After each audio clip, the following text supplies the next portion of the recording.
The metal hit the table with a hollow, ringing clang that silenced every man in the Fort Graves saloon. Virginia Mercer did not flinch.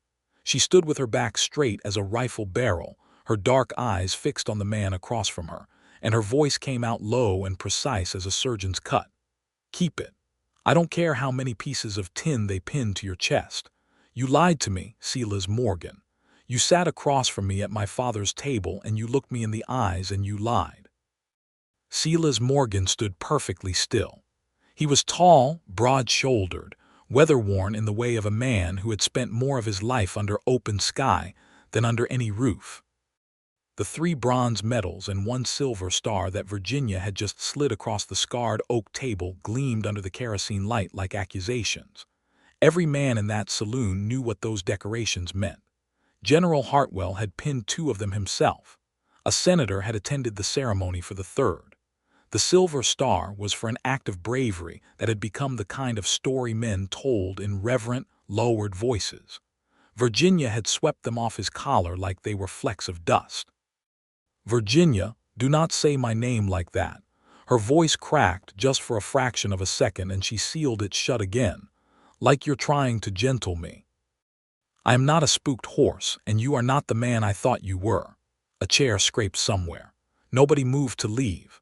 The story unfolding between these 2 people was the kind of thing men in the territory talked about for years afterward, and every last one of them knew it. Silas reached for the medals slowly, the way a man reaches for something he has no right to but cannot bring himself to leave behind. His jaw was tight. There was a muscle working hard in his cheek. And in his gray eyes, under the steady exterior that the army had spent 12 years building into him, there was something that looked very much like a man watching something precious fall off a cliff edge and knowing he was the one who had pushed it. "Whatever you heard," he said quietly, "let me explain it."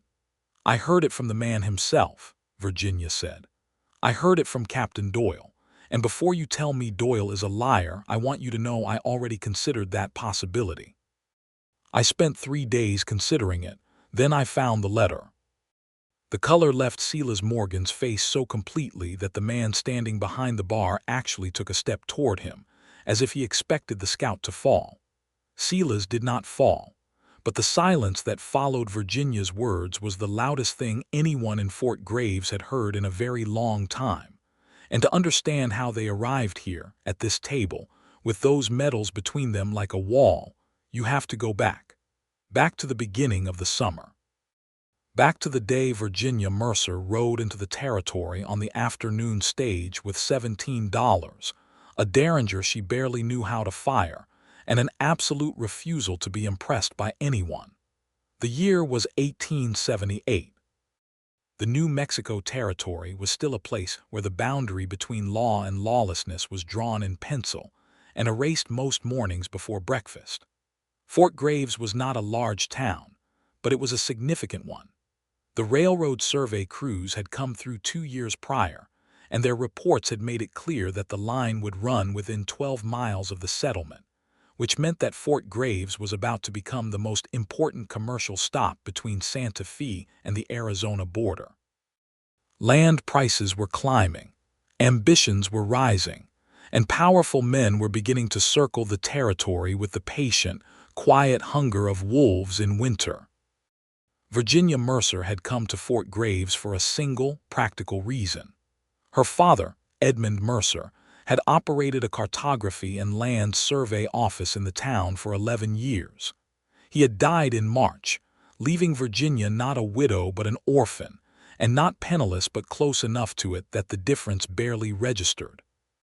What he had left her was his business, his files, his surveying instruments, and an office on the main street that smelled permanently of ink and pipe tobacco, and the particular kind of dedicated, careful work that Edmund Mercer had given his whole life to. Virginia was 26 years old.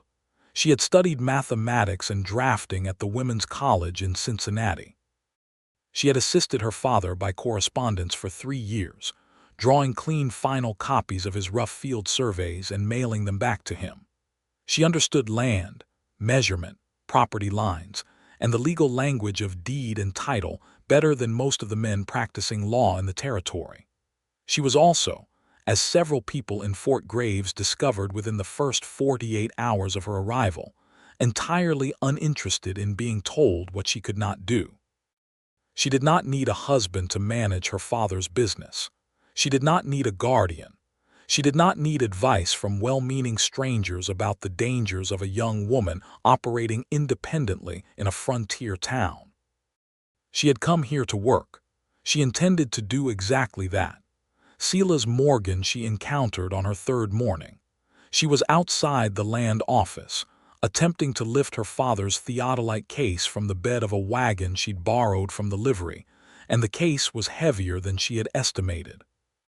She was calculating the physics of the problem with genuine concentration, her sleeves rolled to the elbow and her hat pushed back on her head, when a pair of hands appeared beside hers and lifted the case with no apparent effort. She straightened and turned to deliver the sharp, immediate refusal she had already prepared for exactly this kind of uninvited assistance, and found herself looking at a man who was not, in fact, looking at her. He was reading the maker's plate on the side of the theodolite case with what appeared to be genuine interest. "Gurley and Sons," he said. "Good instrument. Your father used this one to survey the Arroyo Seco land grant boundaries back in '74. I remember because half the territory was arguing over those boundaries, and his work was the only survey both sides agreed was accurate." Virginia blinked. She had prepared herself for many conversational openings, not for that one. "You knew my father?" she asked. "I worked alongside him twice, scouted the routes and provided security while he ran his measurements. I was sorry to hear of his passing." He looked at her then, and she saw the gray eyes, direct and calm and devoid of the specific kind of performative interest that most men directed at young women. "You must be Virginia. He spoke well of you. And you are Silas Morgan." She had heard the name. Even before arriving, she had heard the name. Edmund Mercer's letters over the years had mentioned it twice, once in connection with a hostile engagement near the Mescalero Apache territory, and once in the context of a missing survey team that Morgan had located and guided to safety across 40 miles of high desert. The Army had written letters about Silas Morgan. Newspapers in Santa Fe and Albuquerque had printed stories about Silas Morgan. There was a particular quality that the territory assigned to his name, a weight, a lowering of voices, a kind of involuntary reverence. Virginia filed all of this under the category of information she found unhelpful. "The heavy crate is on the other side," she said. "If you're offering to help, I'll accept the help and nothing else." He looked at her for a moment, and she thought she detected the very beginning of something in his expression, not quite amusement, more like the recognition of something unexpected. He went around the wagon and lifted the heavy crate without comment. It was not an auspicious beginning to a great romance. They did not feel a spark and stare at each other and know. What happened was considerably more complicated, considerably more honest, and ultimately more lasting for being so.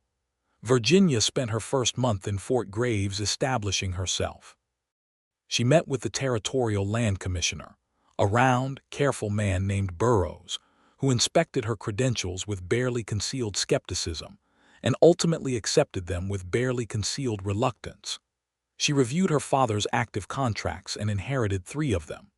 She hired a young Navajo man named Tomas to assist her as a field assistant, a partnership that the town's more narrow-minded residents disapproved of, and that Virginia regarded those disapprovals with complete indifference. She crossed paths with Silas Morgan 4 more times in that first month, always briefly, always in the course of practical business. He came to her office once to review a property line he was helping to adjudicate for a land dispute.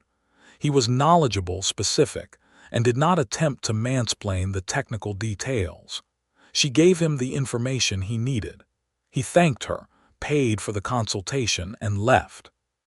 She found herself, later that evening, aware of the fact that he was the only person in Fort Graves who had not, at any point in their interactions, suggested that she was admirable for attempting to operate her business, complimented her on her bravery, or implied that her father would be proud.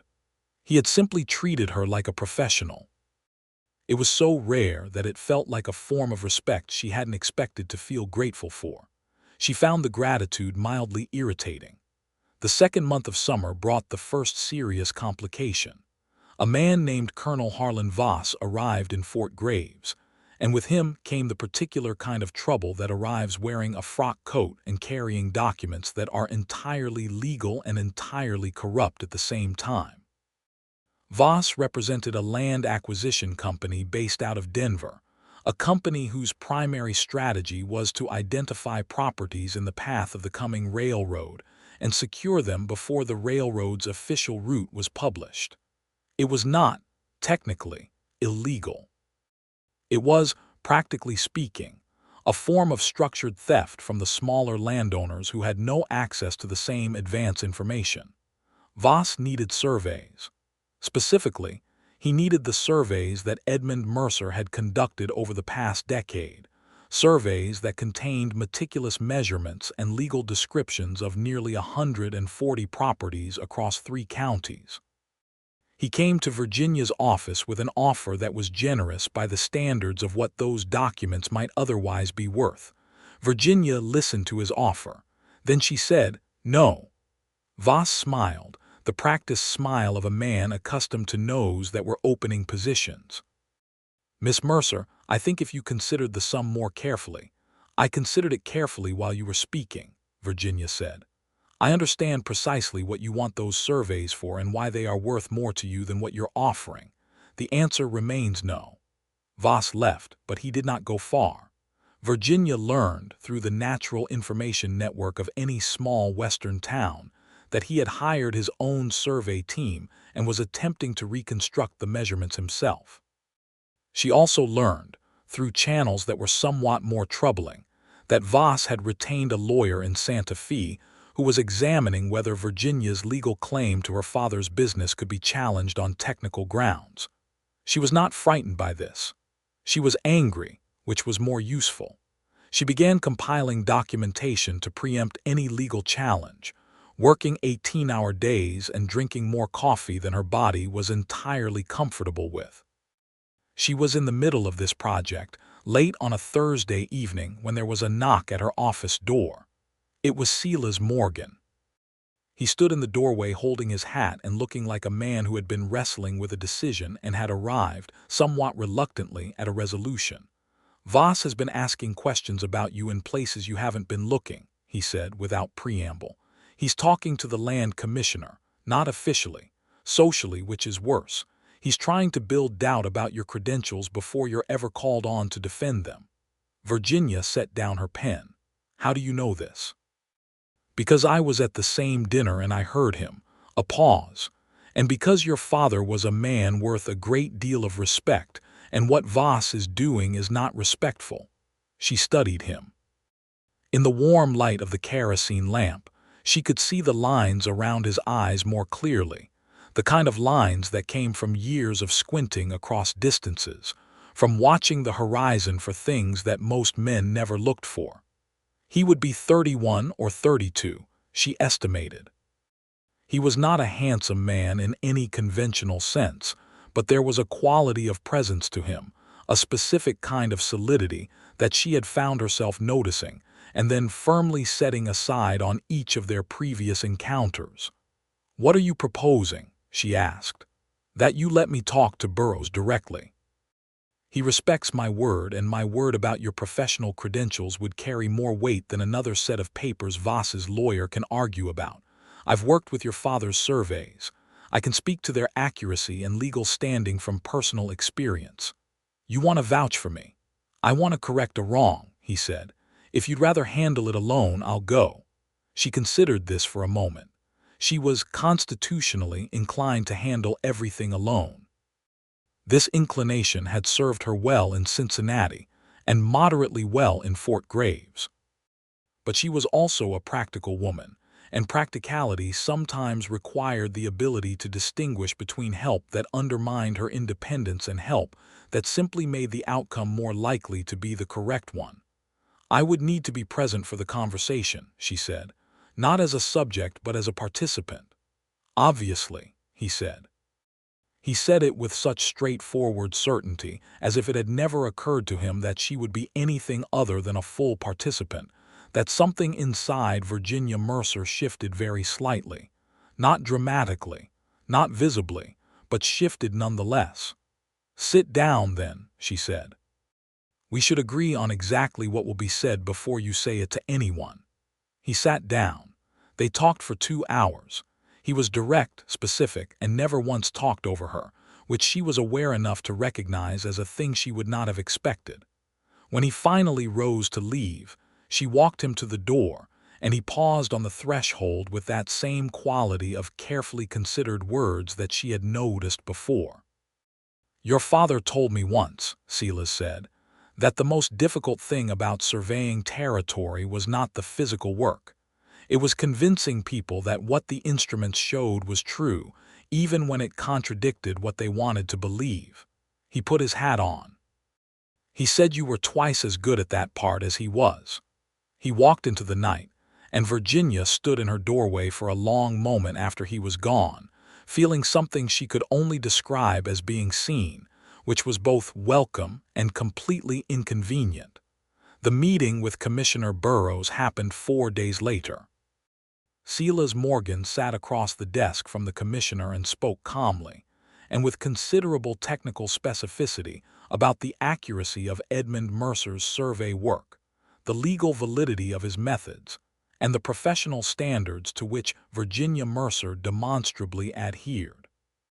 Virginia sat beside him and answered every direct question with the kind of clear, evidence precision that left no room for doubt. By the end of the meeting, Burrows had dismissed any inquiry into her credentials with a wave of his hand that managed to be both dismissive of the concerns and somewhat embarrassed that they had been raised at all.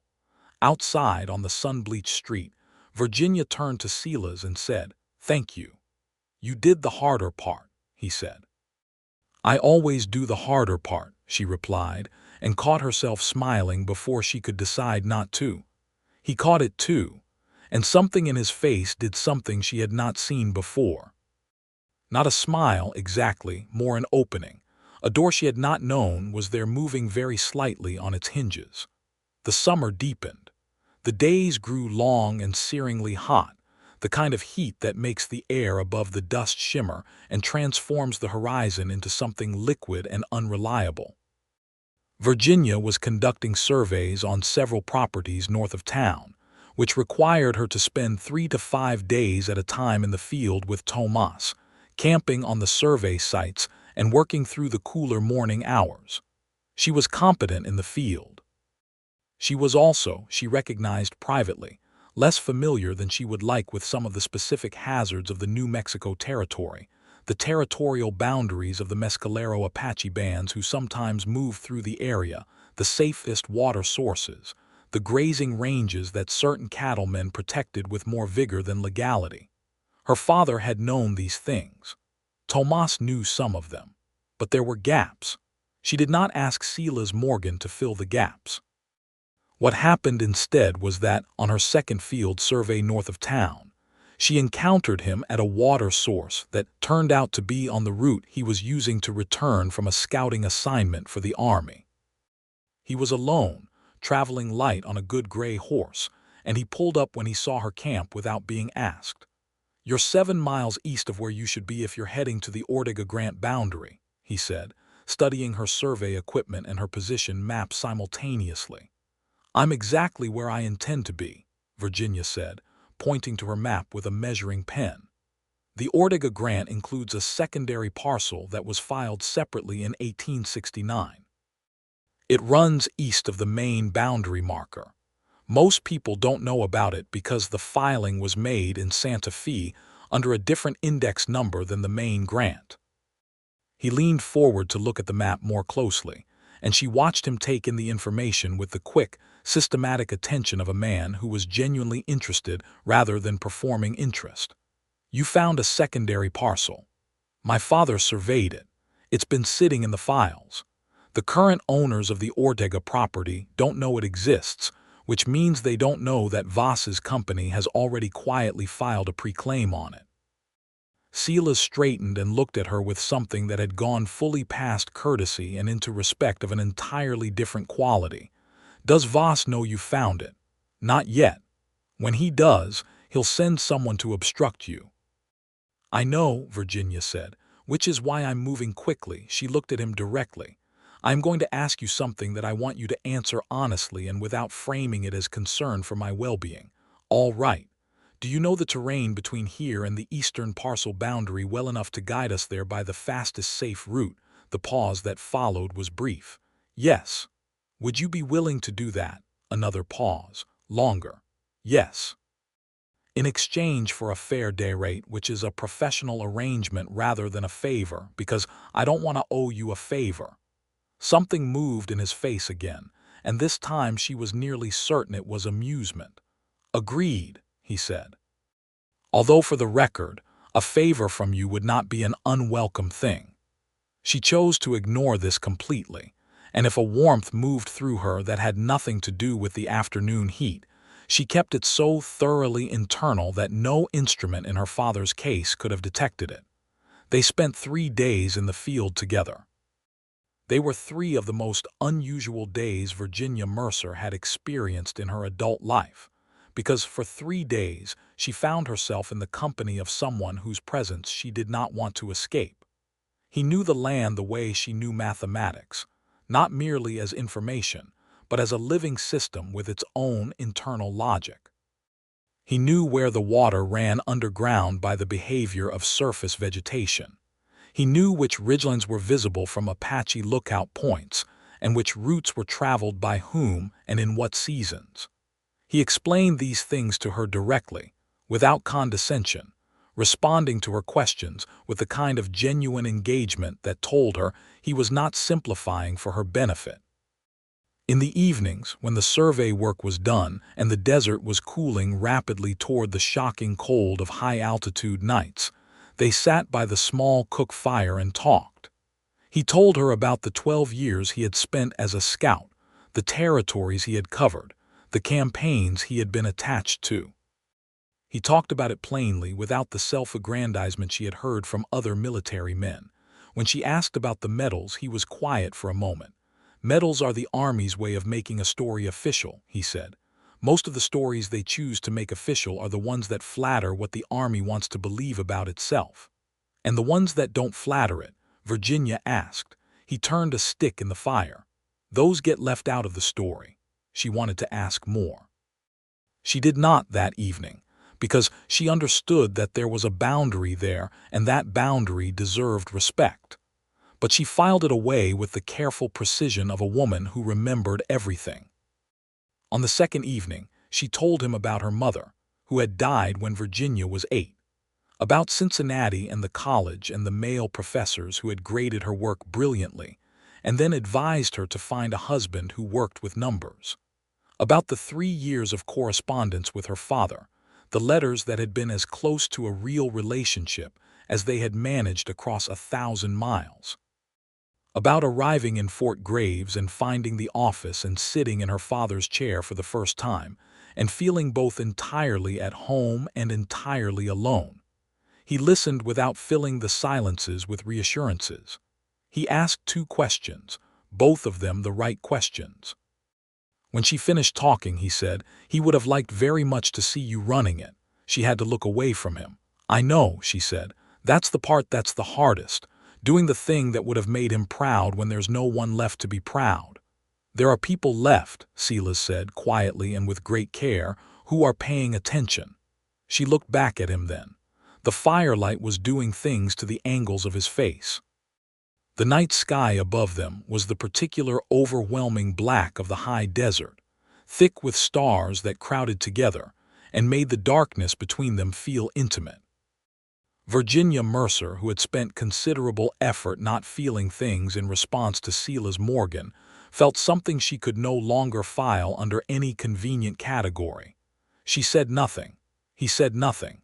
The fire cracked and settled, but things had changed between them and both of them knew it. The third day produced the secondary parcel survey data that Virginia needed, and with it a legal foundation that, when she returned to Fort Graves and filed the appropriate documentation, effectively blocked Voss's pre-claim and restored the parcel to the Ortega heirs. Burroughs, presented with clean survey data and impeccable legal description, had no choice but to record the correct ownership. Voss came to her office the following day. He was not violent, because men like Voss rarely were in person, but the conversation was not pleasant. He made clear that he considered Virginia an obstacle and that he had the resources and the patience to remain one in return. When he left, the office felt colder, and Virginia spent a careful hour thinking about the implications of having made a serious enemy. She was still in this process of thinking when Silas appeared in the doorway with 2 cups of coffee from the saloon across the street, which was the only establishment in Fort Graves that made it with anything approaching skill. "He'll try something else," she said, accepting the cup. "Yes," Silas agreed. "Do you know him from before?" Something moved through Silas's expression too quickly for her to read it. "We've met," he said. "Silas." She set down the cup and looked at him directly. "If there's something I should know about your history with Voss, I'd prefer to know it." "There's nothing that affects your situation," he said. "I worked a scouting contract once that he had a partial interest in. It ended badly and I parted ways with his operation. I don't trust him and he doesn't like me. That's the whole of it." It was the truth. She believed it was the truth. The problem, she would understand later, was that it was not the whole truth. What she did not know, in the warm early autumn days that followed, as she and Silas Morgan moved from occasional professional colleagues to something that felt increasingly like friendship and something that felt increasingly like more than friendship, was that there was a letter that Silas had written 2 years prior, a letter that had landed, through a series of circumstances, in the wrong hands, and a secret that those hands had been holding very carefully ever since, waiting for the right moment. But that was not yet visible. What was visible was this: Silas Morgan began to court Virginia Mercer with the same quality of patience and specificity that he brought to every other thing he did. He did not announce intentions or make formal arrangements. He simply appeared. He brought the coffee. He asked about the survey work with genuine curiosity. On the evening she was in town, he walked with her after supper, down the main street and around the quieter residential blocks, and they talked. Virginia was aware of being courted. She was also aware of her own response to it, which was complicated by the fact that she had not, in 26 years, met a man who made her feel this specific combination of intellectual engagement and physical awareness, and something she was reluctant to name, because naming it would require her to do something about it. She had also, it should be said, spent 6 years firmly establishing her indifference to the category of decorated military men. Her father had served briefly in the war, and had come home changed in ways that took years to settle. She had grown up with a deep awareness of what the machinery of military distinction did to the men inside it, how it created a story that they had to keep living up to, how it made the actual complicated human being underneath almost impossible to see through the medals and the commendations and the official narrative. She had watched men disappear into their reputations. She did not want to fall in love with a reputation. She wanted, if she was going to fall in love at all, to fall in love with a man. The question that slowly became unavoidable was whether Silas Morgan was, underneath the most decorated scout in the territory, actually a man she could see clearly. The answer came to her gradually, in moments rather than revelations. The way he spoke about the Mescalero Apache, with a respect that was not romantic idealization, but genuine human acknowledgement, having spent time in those communities, and knowing the realities of what the encroachment of settlement was doing to people with deep ties to that land. The way he was troubled by this, not dramatically but persistently, in the way of a man who could not unknow something true. The way he laughed, which was rare but complete, a full-body thing that he seemed slightly surprised by each time it happened. The way he looked at her, not like a man looking at a woman he desired, though that was also present and not unregistered, but like a man looking at a person he found endlessly interesting. One October evening, he asked her something no one had ever asked her before. They were standing at the edge of town, looking west at the last light draining from the sky, that particular New Mexico sunset that turned everything amber and violet and made the distant mountains look like they were made of something more valuable than rock. "What do you want this to look like in 5 years?" he said. "Not the business. You." She was quiet for a moment. "I want the office to be running well enough that I can take on apprentices. Young women specifically if they want the work. I want to have expanded the contract scope north toward the territorial line." She paused. "And I want to still be here. Here in Fort Graves. Here in a life that's mine," she said. "That no one else designed for me." He nodded slowly. Then, "And is there anyone else in that life? The one that's yours?" She turned to look at him. The last amber light was on his face, and he was looking at her with the full, patient, undisguised directness that she had come to recognize as the signature of Silas Morgan being entirely honest. "I'm still deciding," she said, which was the truest thing she could offer. "That's fair," he said, and he left it there, which was, she reflected later, exactly the right thing to do. She made her decision 3 weeks later on a night when the temperature had dropped enough for the first serious frost and the cottonwood trees along the creek had gone to gold. She was in her office late, and she was not thinking about surveys. She was thinking about a gray-eyed man, and the particular quality of peace she felt in his company, and the specific terror that came with wanting something enough to risk losing it. She walked across the street to the saloon, which was the other social establishment in Fort Graves that functioned as a general gathering point for the town's population at evening hours. Silas was at a corner table with 2 other men, playing cards with the relaxed attention of someone who was present but not entirely committed. She stood in the doorway until he looked up and saw her. She said from the doorway, loudly enough that half the room heard it, "If you're still interested in walking, I'd like to walk." The 2 men at his table made various sounds. Silas folded his cards, pushed back his chair, and stood up without a word.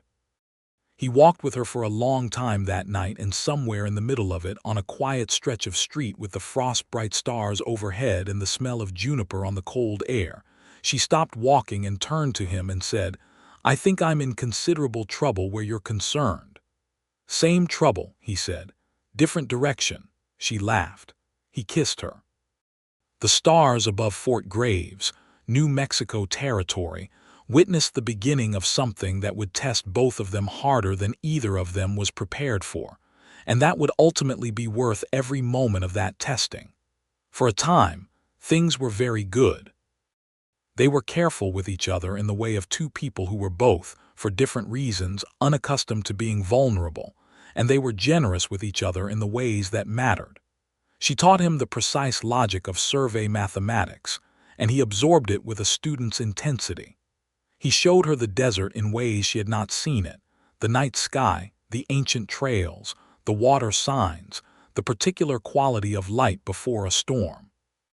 They talked every evening and worked separately in their days and had in common a deep satisfaction in work that was purposeful and done well.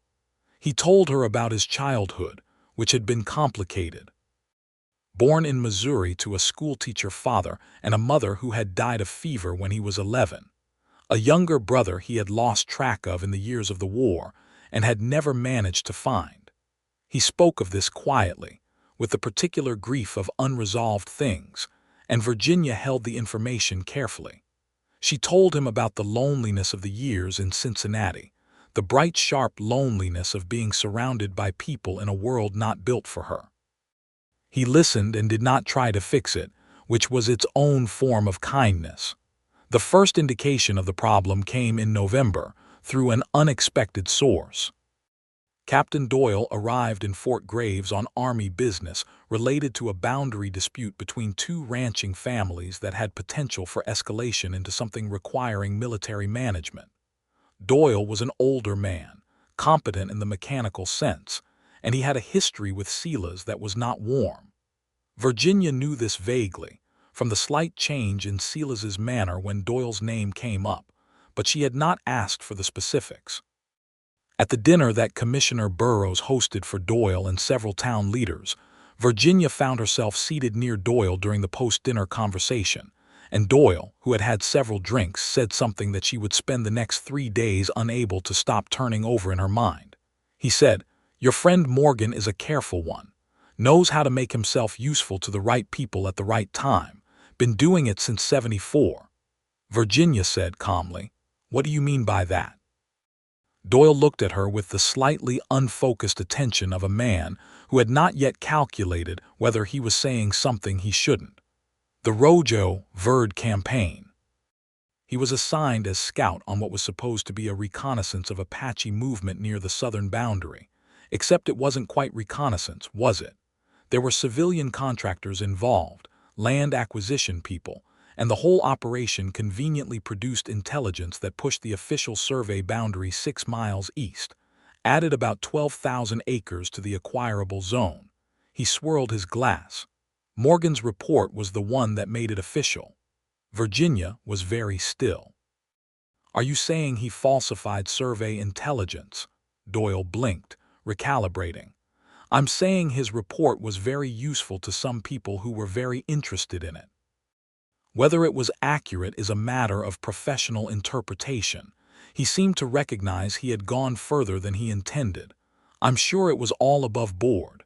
Morgan's decorated after all." The word he said next, which she heard through the buzzing that had started in her ears, was impeccable. She spent 3 days after that conversation doing what she did best. She went through her father's files, which contained 11 years of meticulous records about every land transaction and survey operation in the territory. She found the Rojo Verde survey records. She found the discrepancy that Doyle had described. And she found, tucked inside a folder her father had clearly been building as documentation, a copy of a letter written by Silas Morgan, dated 1876, addressed to the Denver Land Acquisition Company that was, as it turned out, the corporate predecessor of Colonel Voss's current operation. The letter described, in the neutral, professional language of a field report, the strategic value of the eastern boundary adjustment. It described the survey data that would support the adjustment. It did not, in the language of the letter, direct anyone to falsify anything. But it provided, with the precision of a man who knew exactly what he was doing, the template for precisely the outcome that followed. Virginia read it 3 times. Then she put it on her desk and sat for a very long time in her father's chair. She thought about the conversation where she had asked him about Voss, and he had said, "I worked a scouting contract once that he had a partial interest in and it ended badly." She thought about the careful precision of those words. Not a lie, technically. Not the truth in any meaningful sense. She thought about her father's face in the letters he had written her, the respect he had had for Silas Morgan, and she thought about whether that respect had been given with complete information or whether her father, like her, had been looking at the decorated version of the man rather than the complicated one underneath. She picked up the medals that Silas had brought with him to supper 2 nights earlier, and that she had been holding for him while he went to speak to someone outside. She looked at them for a long time. Then she put them in her coat pocket and went to the saloon, and that is how they arrived at the moment where this story began. With the medals on the table between them and Virginia's voice cutting clean as a blade through the kerosene-lit air, and every man in Fort Graves holding still and silent, Silas looked at the letter she described. His face had gone the color of limestone. "Virginia, the letter is dated April 1876, she said. 2 years before Voss came to this territory. But it's addressed to the same corporate entity, different name, same principles. My father knew. He kept a copy because he had filed an official survey report that contradicted the boundary adjustment you described in your letter, and he was building documentation to support his position in case it was ever legally challenged. He never told me because there was nothing actionable without the original, and he likely thought he had protected the record. He hadn't. The adjustment stands, 12,000 acres, Apache grazing territory, and 3 small farms that were pushed out. She stopped. Did you know they push people out? Silas was silent for a long moment. Around them, the saloon was so quiet they could hear the wind against the single-pane windows. I found out later, he said.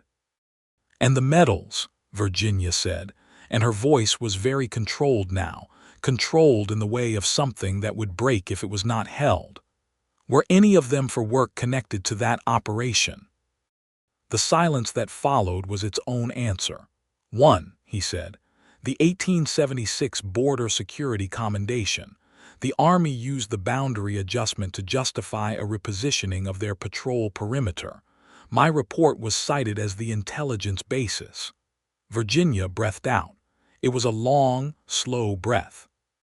So you were commended, she said, for helping to take land from people who had been living on it for generations, and for providing the cover that a land acquisition company needed to proceed, and the Army made it a medal. She looked at him steadily. And you accepted it. I was 29 years old, Silas said, and his voice was rougher than she had ever heard it. I was good at my job and I trusted the structure I was inside. I thought the boundary adjustment was a cartographic correction, not a land seizure. By the time I understood what it had been used for, it was done and the commendation was recorded, and reversing it would have required me to formally challenge a territorial land decision that was already legally established. But you could have done that. You could have added your voice to the record. Yes, he said, I could have. And you didn't. No, he said, I didn't. The honesty of it, the flat, undefended admission, arrested something in Virginia's anger for a moment. She had prepared herself for justification. She had not prepared herself for a man who looked at the truth about himself and did not look away. Why didn't you tell me about Voss? She asked. When you knew I was fighting him, when you knew what the stakes were. Because I was afraid, he said. That is not a good reason. It is the true one. I was afraid that if you knew, you would look at me the way you are looking at me right now. Silas. Her voice was quieter now, but no less precise. You allowed me to trust you without giving me the information I needed to make that trust a fully informed decision. Whatever your reasons, that is a form of lying. I know, he said. I don't know what to do with that, Virginia said. She picked up the medals from the table. She put them in his hand. And then she walked out of the saloon into the cold November night, and she did not look back. She did not sleep that night. She sat in her office with the file open in front of her, and she thought, with the systematic precision that was her deepest nature, about everything she knew. About the man she had come to know, and about the man who had made that decision in 1876. About the difference between a person's worst choice and the full measure of a person. About whether those were the same thing or different things, and how to make that determination with any integrity. She was not, she recognized, trying to excuse him. What he had done had caused real harm to real people, and the fact that he had not fully understood the mechanism of that harm when he began did not erase the harm. The Apache families displaced from that grazing land, the small farmers who had been pushed out, the fact that a medal sat in the official record as the crown on top of an act of dispossession. But she also recognized, with the same systematic honesty, that the man she had sat by campfires with and listened to and been listened to by was a man who knew all of this, who had lived with it for 2 years, who had not, it must be noted, gone to work for Voss when the opportunities had presumably been available, who had in fact provided her with exactly the intelligence and assistance she needed to block Voss's current operation, which had cost him nothing and benefited her entirely. She was too honest a person to ignore the complexity. She was also too honest a person to pretend the betrayal did not hurt. It hurt considerably. It hurt in the specific way of discovering that someone you had trusted had a hidden territory, and that the territory was not benign. The following morning, she went to find Tomas. Tomas had lived in the territory his whole life. His grandmother had been Navajo. His grandfather had been a Spanish land-grant heir. He knew the history of the land in the way of someone whose family had been shaped by every treaty and violation and adjustment for 3 generations. She told him what she had found. She asked him what he thought. He was quiet for a long time, looking out at the dry hills. "The question," he said finally, "is not whether the man made a bad choice. Almost every man in this territory has made a bad choice about land and who it belongs to. The question is what he does with knowing it." Virginia looked at him. "My grandfather lost a section of his land grant in 1858, Tomas said, to a survey correction that was later shown to be inaccurate. The man who submitted that survey spent the rest of his life saying he hadn't known. Maybe he hadn't. A pause. But he also spent the rest of his life not doing anything to fix it. That is what I notice about men who say they didn't know. They stay not knowing in a very permanent way." Virginia thought about this for a long time. She thought about it while she walked to Silas Morgan's rented room at the far end of town and knocked on his door at 8 in the morning. He opened it immediately, which told her he had not slept either. "I have questions," she said, "and I want complete answers." "All right," he said. He stepped back and let her in. He sat. The morning light was thin and cold through the single window. "The families who were displaced from the boundary adjustment," she said. "Do you know what happened to them?" He was quiet for a moment. Then he reached under his bunk and pulled out a leather satchel and placed it on the table. Inside was a collection of documents, letters, records. He spread them on the table.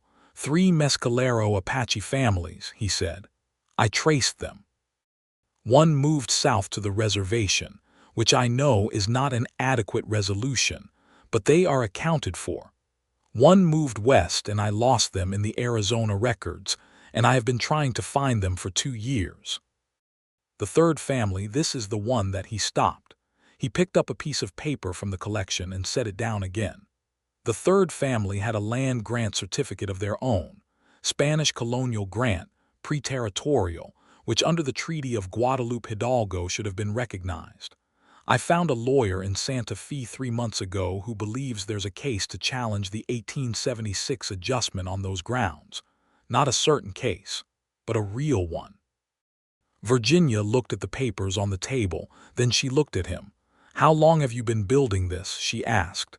"Since 1877, he said, "when I understood what had actually happened." She was quiet for a long time. "This is the thing you couldn't tell me," she said. "Not Doyle's version, this. Doyle's version is a story about a decorated scout who played politics with Army intelligence for personal gain," Silas said.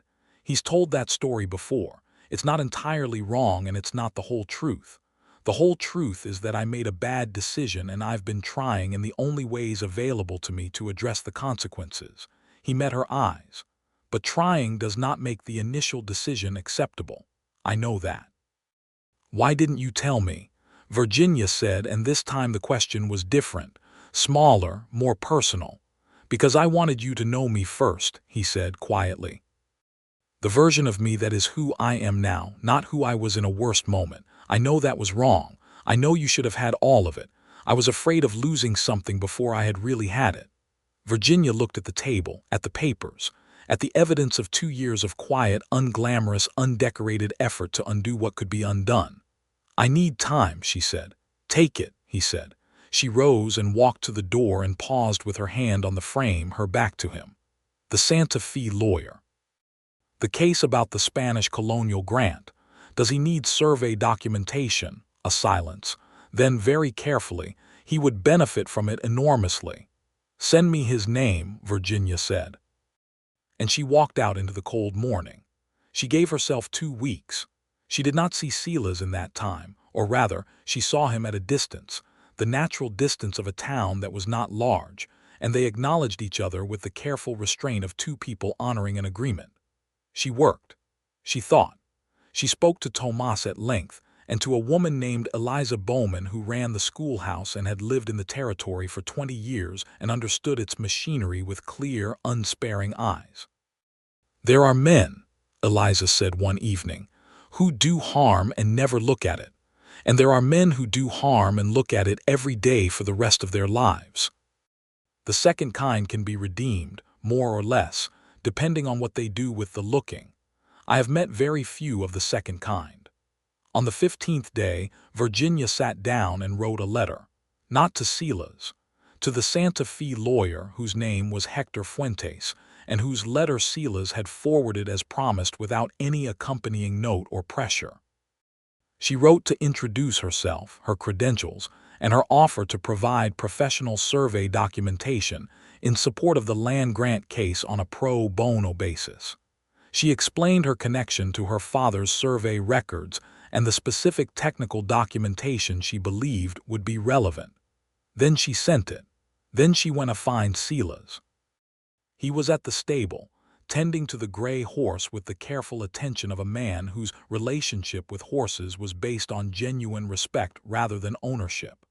He heard her coming and turned, and his face went through several things in rapid succession before settling into something that was very still and very attentive. "I'm going to help with the land grant case," she said, stopping several feet from him. "Because it's the right thing to do and because I have the documentation and the skill to make a real contribution. That is separate from you." "I understand," he said. "I also need to say that I believe you are a more honest person than the choice you made in 1876, and that I believe the work you've been doing since then reflects who you are more accurately than the act that required it." She stopped. "That is also separate from you and me." "Virginia, I'm not finished," she said. "I need you to understand that I can't be with someone who holds secrets from me because he's afraid of my judgment. Not because I would judge badly, but because this work I do requires absolute precision and complete information, and I am constitutionally incapable of functioning on partial truth.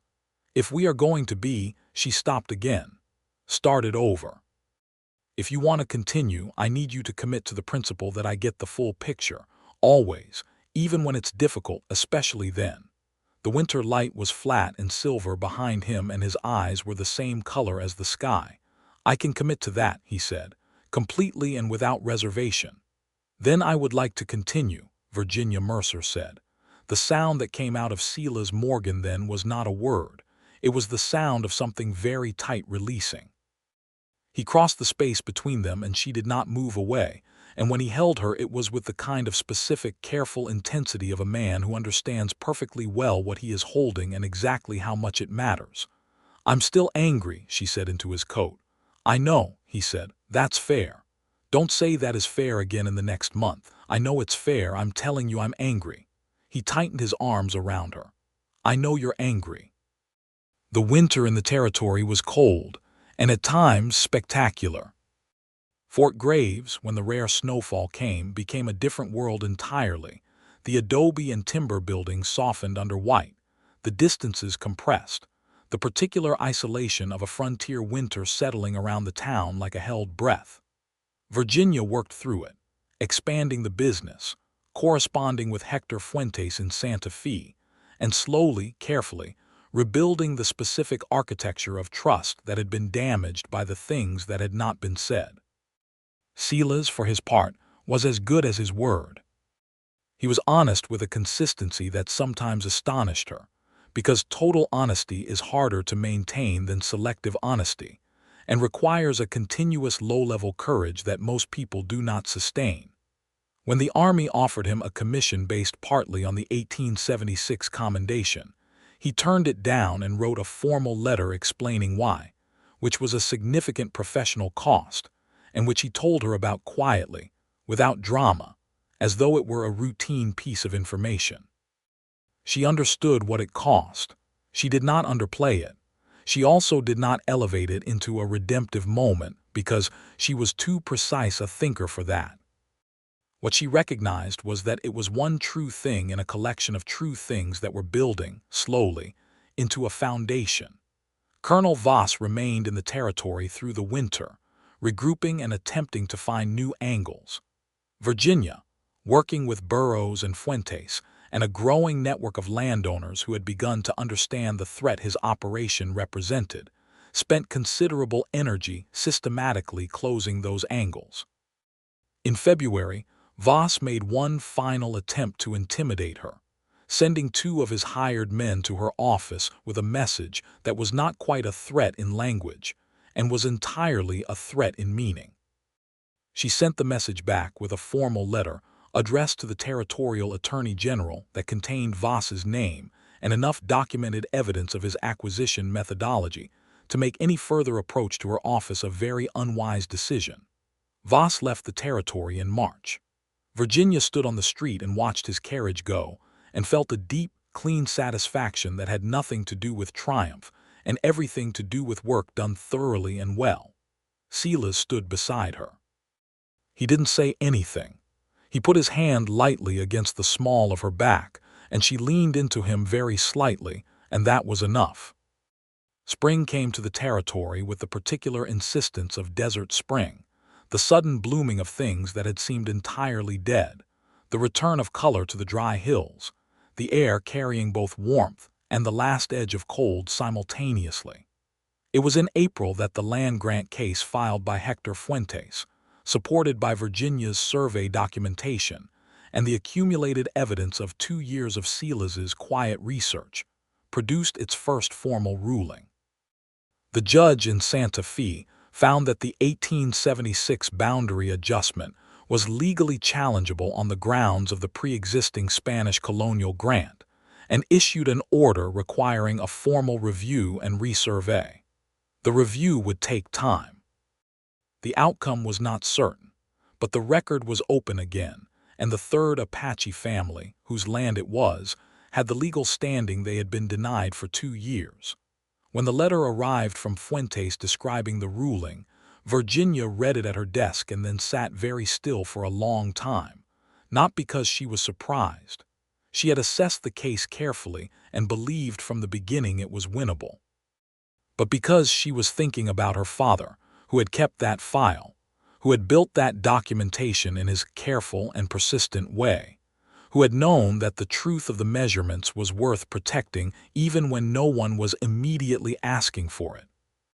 She thought about the fact that she had ended up in his chair, reading the outcome of a case that began with his files, in a territory he had spent 11 years learning with the precision and devotion of a man who believed that accurate measurement was a form of justice. She was crying before she fully recognized it, the specific, clean crying of a grief resolved into something useful.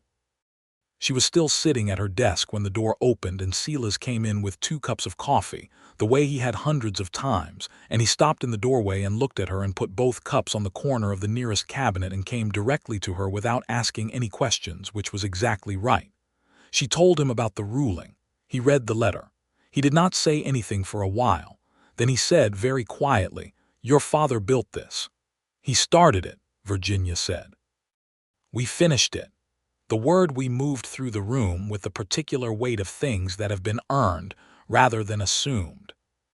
It was May when Silas proposed, which he did without fanfare or elaborate arrangement, simply one evening on the familiar walk they took most nights through the quieter streets of Fort Graves, with the spring wind warm and the last light golden on the distant mountains. "I want to marry you," he said. "If that is something you want. I am not assuming it is, which is why I'm asking rather than announcing." Virginia laughed, which he correctly interpreted as a positive sign. "You are the only man I have ever met," she said, "who manages to say both the straightforward thing and the right thing simultaneously, and I find it completely disarming. Is that a yes?" "It's a yes," she said. He kissed her with considerable feeling under the May stars, and the gray horse, tied at a nearby post and presumably witnessing the event, was entirely unmoved by it, which Virginia found appropriate. They married in June, in a small ceremony in the Fort Graves church, which was a spare adobe building with a good wooden floor and a minister named Father Crane who had been in the territory for 12 years, and was one of the few institutional figures Virginia genuinely respected. Tomas was there. Eliza Bowman was there. Commissioner Burroughs attended, as did Hector Fuentes, who had traveled from Santa Fe specifically for the occasion. The ceremony was short, direct, and entirely without the kind of performative sentiment that Virginia would have found difficult to tolerate. What it was, instead, was true. The vows they exchanged were the words they had discussed together and chosen for their precision rather than their tradition. The weight of Silas Morgan's hand in hers at the moment of those vows was the weight of everything they had been through and everything they had built, and Virginia felt it all the way through her. When Father Crane said the words that made them married, Virginia Mercer became Virginia Morgan, and Silas Morgan's face did the thing it sometimes did when something moved him entirely, the thing that was not quite a smile and not quite a wound but was both at once, and she understood it perfectly because she was feeling it too. In the weeks that followed, they established their household in a house on the north edge of town that Virginia had purchased with her business income, a solid adobe structure with good room for an attached office and a yard that caught the afternoon shade. They furnished it practically, and then, over time, beautifully, as things they had both been carrying individually in rented rooms and provisional arrangements found permanent places. Silas resigned his Army Scouting Commission formally in July, a decision he had been moving toward for some time, and that the formal rejection of the 1876 commendation had begun to settle. He did not leave the work entirely. He took on contracts as an independent guide and territorial advisor for survey operations, which meant he worked alongside Virginia on several major projects through the late summer and into fall. Working together, they discovered, suited them enormously well. He brought knowledge of the land that no instrument could capture. She brought the precision that made that knowledge legally and functionally permanent. The combination was, professionally speaking, formidable. The land grant case reached its final ruling in September. The Spanish colonial grant was upheld. The 1876 boundary adjustment was reversed on that specific parcel, and the 320 acres were formally restored to the surviving members of the family who had held the original grant. The two other Apache families displaced by the broader adjustment were acknowledged in the court record, which did not restore their land but created a documented legal basis for future claims. It was not everything. Virginia was honest with herself about that. The machinery of territorial land acquisition had displaced hundreds of people across the Southwest, and the formal reversal of one specific adjustment, while real and meaningful, was a drop in a very large and dark body of water. But Tomas, when she told him the final ruling, looked at the document for a long time and then looked at her and said, quietly, "This matters." She believed him. In October, Virginia discovered she was pregnant. She told Silas on a Tuesday morning before either of them had started the day's work, sitting at the kitchen table with coffee going cold between them, and his response was a long silence during which his face went through more emotions than she had ever seen it contain simultaneously. "Are you?" he started. "Terrified and pleased," she said, in that order and somewhat simultaneously. "Same," he said. He reached across the table and held her hand. "Same exactly." The pregnancy was not easy, in the specific way that first pregnancies in the 1870s Southwest were not easy, meaning that the medical resources were limited, and the physical demands of Virginia's work made the first months difficult. She adapted. She pulled back the most physically demanding field work to the second trimester, trained a young woman named Rosa, who had been a student at Eliza Bowman's school, and had the precise mathematical instinct for survey work that Virginia had been looking for in an apprentice, and reorganized the office work to be manageable through the later months. Silas was, throughout this period, exactly who she needed him to be, neither overprotective nor underattentive, present without hovering, steady without being stifling.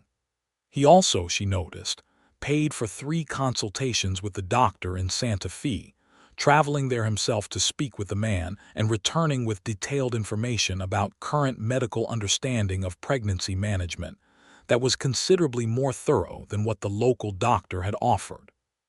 She found this both practical and deeply touching and told him so. Their son was born in April 1879, on a Tuesday that started cold and ended warm, the way April in the territory often did, one season finishing and another beginning in a single day. They named him Edmund after her father. When the midwife placed him in Virginia's arms, she looked at the tiny, furious, dark-haired person and felt something that rearranged itself inside her with the finality of tectonic movement. Silas was beside her, and his face, looking at the child and then at her and then at the child again, held nothing of the decorated scout or the army record or the complicated history. It held only a man entirely undone by something wonderful, which was the truest version of him she had ever seen. "Edmund," she said softly. "Edmund," he confirmed. The baby opened his eyes, which were the deep, unfocused blue of all newborns, and looked at them both with the solemn attention of someone who had not yet decided what to make of the situation. And Virginia laughed, low and warm, and Silas made the sound of a man who had not known a laugh could also be a sound of relief. The months that followed were the fullest of Virginia's life. Not uncomplicated, because life with a baby in a frontier town in 1879, while also running a professional survey operation, was not uncomplicated, but full in the way that matters, dense with work and purpose and love, and the daily, textured reality of people who have built something real together. Rosa Delgado became a genuine professional partner in the survey office, her skills developing with the speed of someone whose talent had been waiting for the right conditions. Virginia supervised and taught, and gradually discovered the deep satisfaction of watching a person come into their own under careful instruction. She wrote to the Women's College in Cincinnati with a letter describing the work and proposing that the college develop a formal curriculum in survey and cartography for women, which was a long-shot proposal, but one she felt was worth making. To her considerable surprise, they replied with interest. Silas, in the same months, had developed his independent advisory work into something substantial. His knowledge of the territory was unmatched, and several large ranching operations and one mining concern retained him on an ongoing basis for route assessment and land navigation. He also, quietly and without announcement, continued corresponding with Hector Fuentes about the displaced Apache families, providing what documentation and testimony he could toward the legal efforts still working through the territorial court system. The missing family from the Arizona records was located in November through a chain of correspondence that had required 9 months of patient effort. They were found to be living near the Arizona-New Mexico boundary, and their situation was made known to Fuentes, who began the process of including them in the ongoing legal case. When Silas told Virginia about finding the family, she was nursing Edmund at the kitchen table in the late afternoon light, and she looked at him for a long moment and said, "Your father would have," and stopped, because she realized she didn't know enough about his father to finish the sentence. He smiled a little. "My father was a school teacher," he said. "He believed that the most important thing you could teach was the difference between what you owe yourself and what you owe other people. And the difference is, you owe yourself honesty," Silas said. "You owe other people justice." Virginia looked at him. "That sounds like a man who had a good father." "He was," Silas said quietly. "He was a good father." He looked at Edmund, who had fallen asleep with the absolute authority of very small people in the middle of important moments. "I think about that a great deal lately." She reached across the table and put her free hand over his. Christmas came to Fort Graves with a particular quietness that year, the cold clean and still and the town smaller feeling under the winter sky. They had Tomas and Rosa and Eliza Bowman to dinner, and the table was full of food that Virginia had learned to cook with the same systematic attention she gave to everything, and conversation that moved through topics from the territorial elections to the progress of the railroad survey, to the specific funny thing Edmund had done that morning with a measuring tape that he had acquired by unspecified means. At one point during the evening, Eliza said, "I heard from Commissioner Burrows that you turned down the Fort Davis Scouting Commission, Silas. That was a significant contract."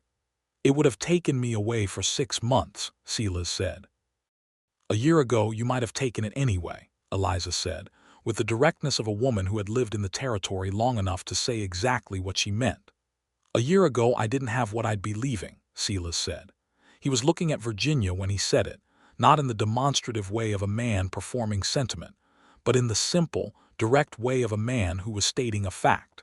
Virginia said, "That is either the most romantic thing you've ever said or the most practical thing." "With me, those are usually the same thing," he said. Tomas laughed. Even Eliza smiled.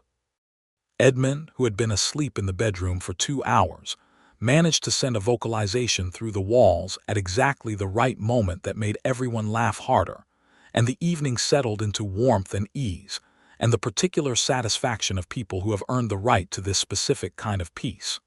The new year of 1880 came in with a change that Virginia had been expecting since October.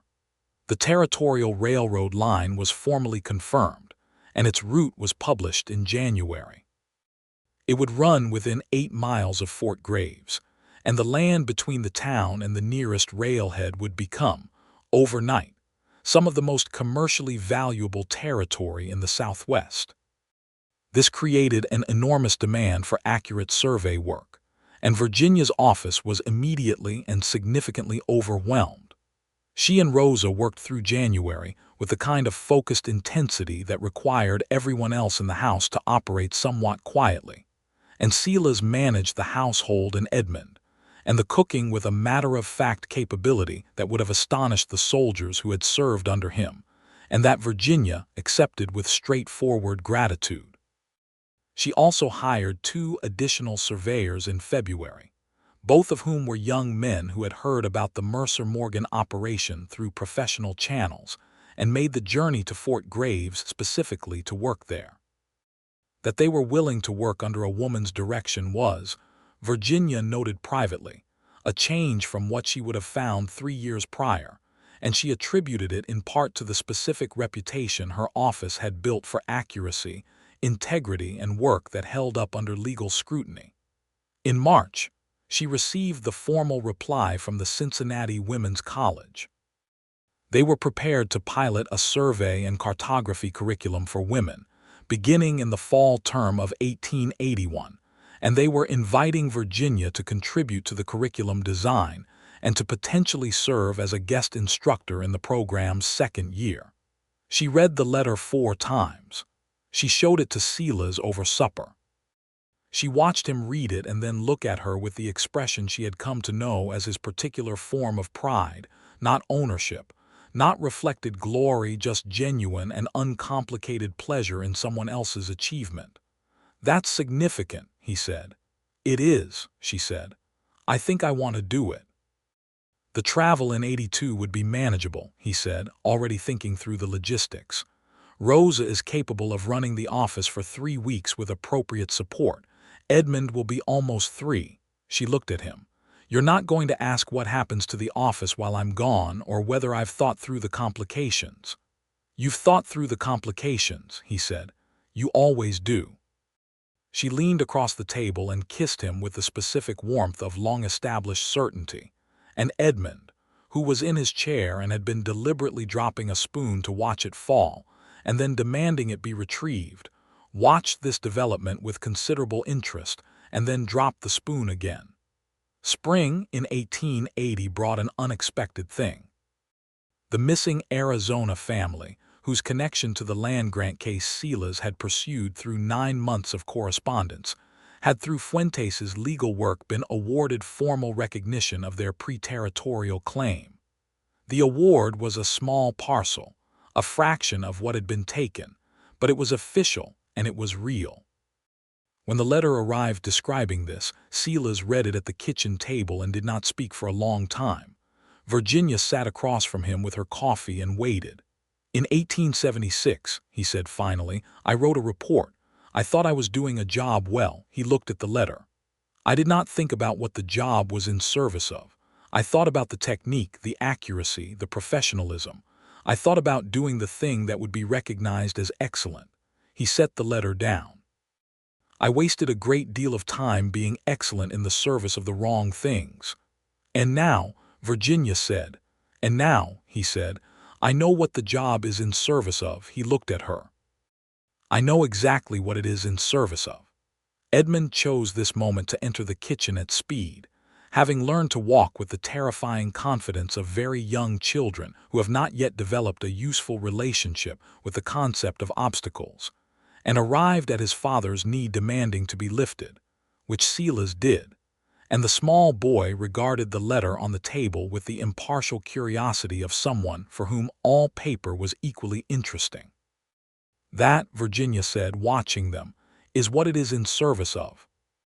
Summer 1880 was full and fast, and full of the very specific kind of life that they had been building, day by day and choice by choice, out of everything that had come before. The railroad work brought Fort Graves into a new phase of its existence, and Virginia's office expanded to a full staff of 5, including Rosa and the 2 surveyors hired in winter, and a third young woman named Catalina who had come in from Santa Fe with a letter of recommendation from Hector Fuentes and credentials that Virginia found immediately impressive. The business was, in every sense, thriving. Not because of luck or favorable circumstance, though those played their roles, but because Virginia Mercer had built it with the same precision and integrity with which she built everything, and the result was an operation that people trusted because it had repeatedly proven itself trustworthy. Silas's independent work had evolved in a direction that suited him better than the Army ever had. He was in demand as a consultant for land management and territorial navigation, work that used every skill he had and none of the political complications of the military structure. In August, he was approached by the territorial governor's office to participate in a formal reassessment of the survey methodology used in the original land grant determinations from the 1850s and 1860s, a project designed to identify discrepancies and establish a basis for future legal corrections. He accepted and brought Virginia into the project as the lead survey consultant. They worked on the assessment through the fall, a large-scale project that required coordinating multiple survey teams across 3 counties, and it was the kind of work that moved both of them deeply, because it was the intersection of everything they knew and everything they believed. The project would take 2 more years to complete. The outcomes were not predictable in all their specifics, but the record would be accurate and the record would be available, and Virginia had learned from her father that this was the most important thing. An accurate record of the truth, carefully kept and properly filed, had a very long life. In November 1880, Virginia discovered she was pregnant for the 2nd time. She told Silas on a Thursday evening, and his response was immediate and unguarded, a full, whole smile of the kind he rarely produced, the kind that took over his face completely. Edmund, who was crawling on the floor between their feet with a block of wood that had once been part of a packing crate and was now, in his mind, a horse, looked up at his father's expression and produced one of his own in sympathy. "Another one," Silas said. "Another one," Virginia confirmed. He swept Edmund up and held the boy in one arm and reached for Virginia with the other, and the 3 of them stood in the kitchen of the North Edge house in Fort Graves, New Mexico Territory, in November 1880, in the particular warmth of a life that had been built rather than given, and it was entirely, completely, demonstrably enough. Their daughter was born in July 1881, which was the beginning of the hottest summer the territory had seen in a decade. She arrived with considerably more composure than her brother had, and looked at the world from the first moment with the calm, assessing gaze that Virginia recognized as her own. They named her Clara, after Silas's grandmother on his father's side, a woman about whom Silas had told Virginia enough stories that she felt she knew her, and the name suited the baby with the precise rightness of something chosen correctly. Edmund, when introduced to his sister, studied her for a long time with the serious attention of a 2-year-old conducting an assessment. Then he said, in the word-by-word English of a child recently acquired the language, "Very small. This was judged by all present to be an accurate and satisfactory observation. By the time Virginia did travel to Cincinnati in the spring of 1882 to contribute to the women's college curriculum, she went with the settled, grounded certainty of a woman who knew exactly what she was coming back to. The curriculum sessions were productive and energizing, and she returned to Fort Graves with new ideas and renewed conviction about the work. And Silas met her at the stage with both children, Edmund solemnly holding Clara's hand in the grip of someone, assigned an important task, and the sight of the three of them on the dusty street in the afternoon sun was the most beautiful geometry Virginia had ever observed. That evening, putting the children to bed, she and Silas moved through their house with the easy competence of people who had learned each other's rhythms thoroughly, and afterward they sat on the porch in the warm spring night with coffee and the particular comfortable silence of people who are deeply at home together. "Tell me about Cincinnati," Silas said. She told him. He listened, the way he always listened, fully and without an agenda. Stars came out above the territory, the same stars she had seen from the campfire 3 years earlier when everything was still new and uncertain, and they seemed, from the porch of the house they had built their life in, both larger and more approachable than they had. She said, "I've been thinking about the letter from the Historical Society in Santa Fe, the one asking if we'd be willing to provide a summary of the land grant assessment work for their territorial archive. I thought you were going to say yes to that." "I want to write it together," she said. "Both our perspectives, the survey work and the scout work, the two different kinds of knowing." He turned to look at her. In the porch light, his gray eyes were the same as they had always been, direct and honest and full of the specific person she had come to know more thoroughly than she had ever known anyone. "I would like that very much," he said. She leaned against him and he put his arm around her, and the territory spread out before them in the dark, vast and old and full of everything still to come. And Virginia Mercer Morgan held the knowledge of all of it, the hard parts and the good parts, the betrayal and the rebuilding, the loss and the astonishing, unexpected gift of this particular life with this particular man. And she held it with the precision of someone who had always understood that accurate measurement was the beginning of everything true. The medals she had returned to him long ago. They sat in a box in the back of the wardrobe, not displayed, not thrown away. History was history, and what a person did with it was the thing that mattered. What Silas Morgan had done with his was sitting on the porch of a house in Fort Graves, New Mexico Territory, in the spring of 1882, in the company of a woman who knew every version of him and had chosen, with full information and complete precision, every single one. She would not have called it a simple life. Nothing about it had been simple.